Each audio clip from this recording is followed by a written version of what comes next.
Reverse diet, week 2, day 7.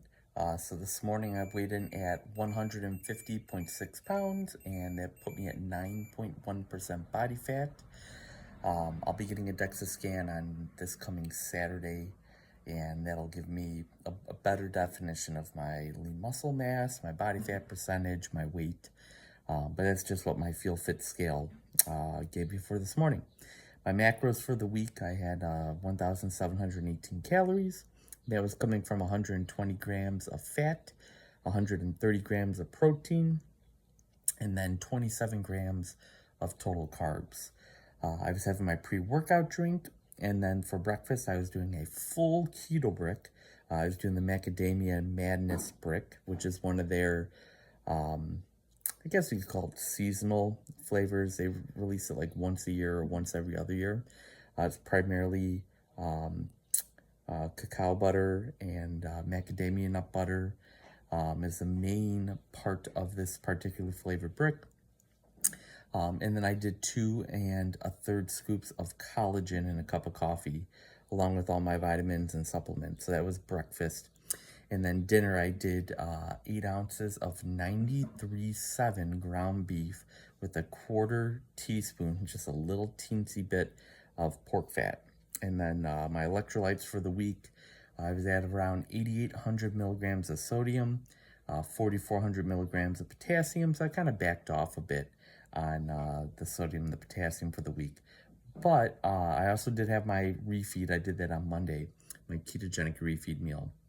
But also, there were many days this past week where I ate a lot of extra meat and cheese, probably 3 to 4 pounds of meat and cheese, and I did that 4 days this week. And so the past 2 weeks now, I've been just eating more. And yeah, it's wholesome, quality food, but my body's holding on to more water. My joints are aching a little bit. Putting on weight just a little bit too fast for my body to adapt to it. So I'm really going to pull back the reins this next week. Every day I'm going to hit the exact macros I'm supposed to hit. I'm not going to eat any more than I'm supposed to. My macros for this next week are going to be 130 grams of fat, 135 grams of protein, and then the 27 grams of total carbs. I am still going to do the ketogenic refeed meal this next week. It's going to be on Thursday. But I want to kind of slow down a little bit on the weight gain, drop some of this water weight, maybe even shed a pound or 2 of fat that I've put on, just because, again, it's a little bit too extreme. And that's the hardest part of any type of bodybuilding contest prep. It's always the reverse diet, because you could easily put on 20 to 30 pounds in 2 weeks by just going off the rails and eating anything and everything in sight. And you're going to feel miserable. The bloating, the water retention, not to mention the excessive amount of weight on your joints. It's gonna be tough. Your body's gonna feel just brutal. So you want to do it slowly. So that's what I'm gonna be doing this next week. I'm just gonna dial it back a little bit.